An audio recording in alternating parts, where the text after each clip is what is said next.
It's been almost a month since level 16 arrived in Clash Royale, and although many people said, it's just 10% stronger than the previous level, even though I'll use the code HOSY to max out my account, the reality is much harsher than it seems. If you compare it with the weaker versions of the same cards, the result is crazy. They can be over 300 stronger than a common at the minimum level, or about 250 stronger than a newly unlocked rare card. And coincidentally, those are exactly the rarities and card levels you find in Arena 1, where players are just learning to play their first card. And yes, they always do pretty badly. And if it wasn't enough that they don't understand that you can't defend against a giant with those same defensive tools, will they need to defend against my level 16 golem?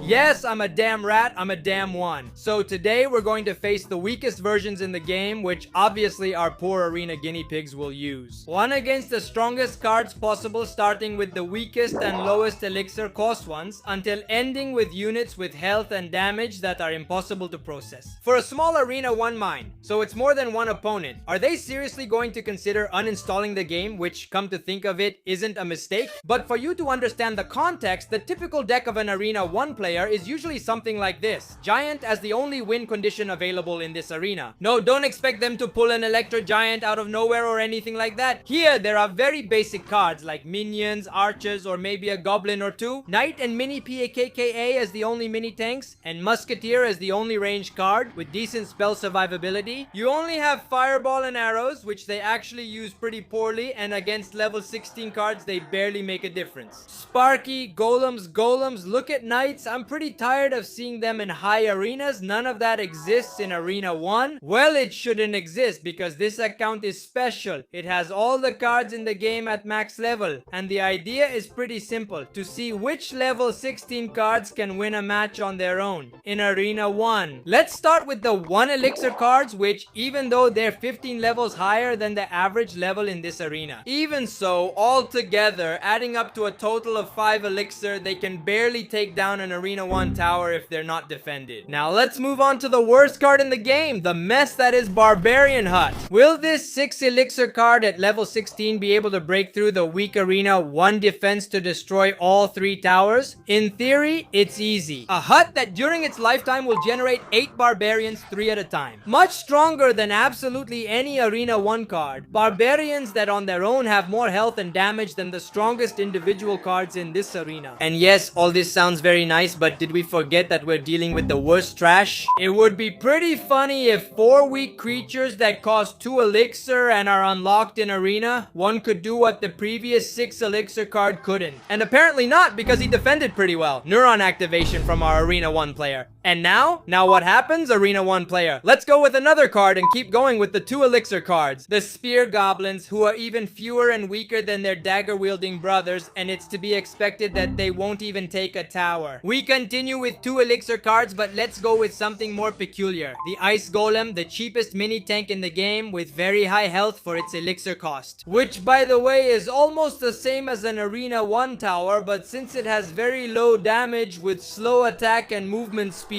we'll mirror it and clone it for you. So here we have 4 cards that together deal 400 damage per hit and have 4,000 health. That's like a combination of an Archer's Tower and a King Tower from Arena 1. Definitely a very tough opponent for a beginner player who's defending surprisingly well, and that makes the Golems only able to touch the central tower. With their Death Explosion, let's move on to what might be the first card capable of taking down all 3 towers. Although on its own, it's completely impossible since its damage is lower than that of a tower in Arena 1. Therefore, we'll use 2 cards that will give us enough power for these wall breakers to take down all 3 towers perfectly. Yes, literally. The damage that has been accumulated on these wall breakers is the same as that of an Arena 1 King Tower and Princess Tower combined. Therefore, if they aren't defended, they'll take down all 3 towers. Let's go with the most innocent card in the game, but innocent doesn't mean it's weak. Let's see, it's still a pretty weak card because it costs 2 elixir, but it has a great attack speed, considerable damage, and pretty good health. That, combined with the fact that it's at max level, if an Arena 1 player doesn't know which girl he's facing, he might defend poorly, but in this case, he defended perfectly. Unlike any other card under 2 Elixir, she could destroy all 3 towers of an Arena 1 player alone. Now let's move up to the 3 Elixir cards which already have much more health. Or a lot of units, which I think will be the first to complete the challenge. For example, the Skeleton Army spawns 15 weak skeletons, but together they deliver one of the game's highest DPS. In fact, it makes it so that an Arena 1 player can't even react, and it's the first card to take down all 3 towers. If he had used a fireball or some arrows, would that have defended it? Instead, he attacked me with a giant at the bridge. What is he doing? This type of card with lots of units is pretty common in Clash Royale. We're talking about Goblin Gang, guards, or even minions. Cards that I won't use in this video, because the style would basically be the same as with the Skeleton Army.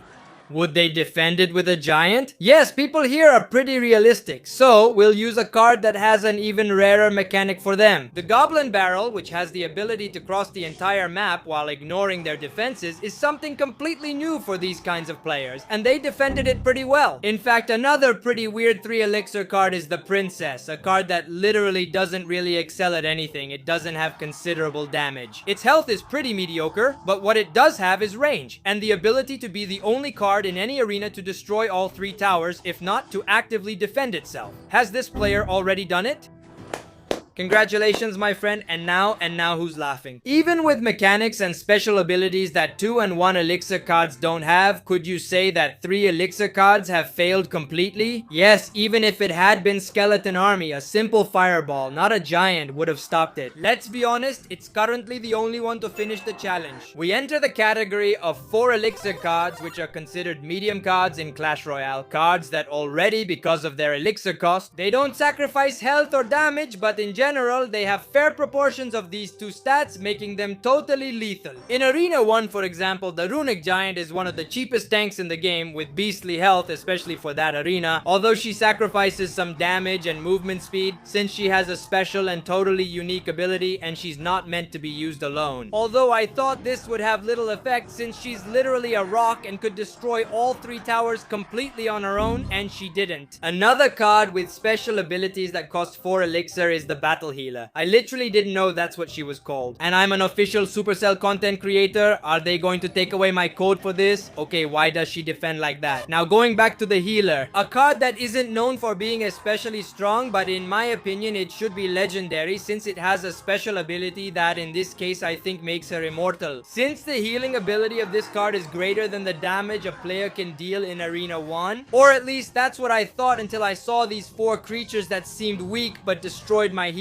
Man, that's pretty strange. Arena 1 players are stronger than I thought. Another 4 Elixir card with special abilities is my girlfriend. Okay, no, but it's a card that if you defend it poorly literally increases its power, creating an army of massive pigs that makes it the first card an Arena 1 player tries to defend against, and it can take down all 3 towers by itself. The Mini PKKA is a card that gets unlocked in Arena 1, so I guess they should know how to defend against it, or maybe not. I guess they don't know how to defend against it.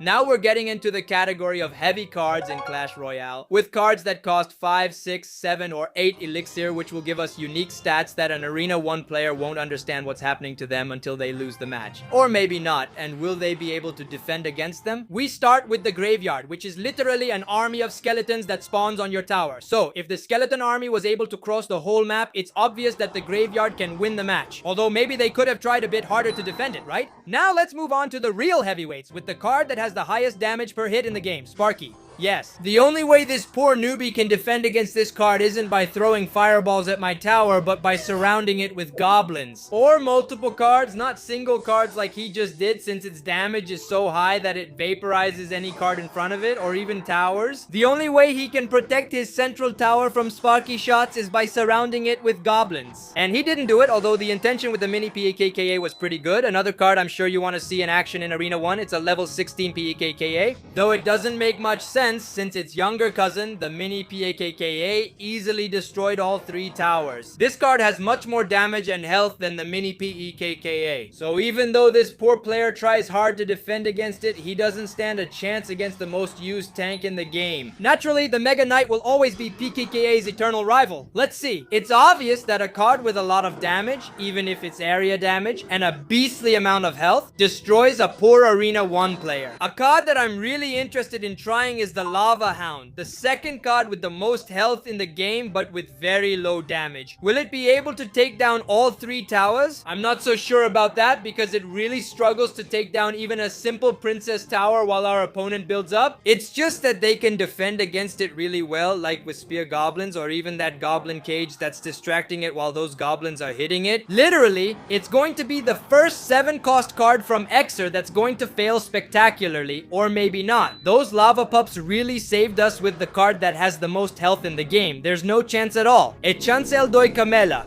Yeah, literally, it's death walking towards you. The Arena 1 player doesn't have any chance at all against Doi Camela and didn't even try to defend. So Doi Camela wins against the Arena 1 player with almost full health Doi Camela. I didn't try all the cards because the video would be way too long. Just kidding, I was too lazy. So that's it for today's video. If you liked it, subscribe. It really helps me out a lot, and I'll see you in the next one.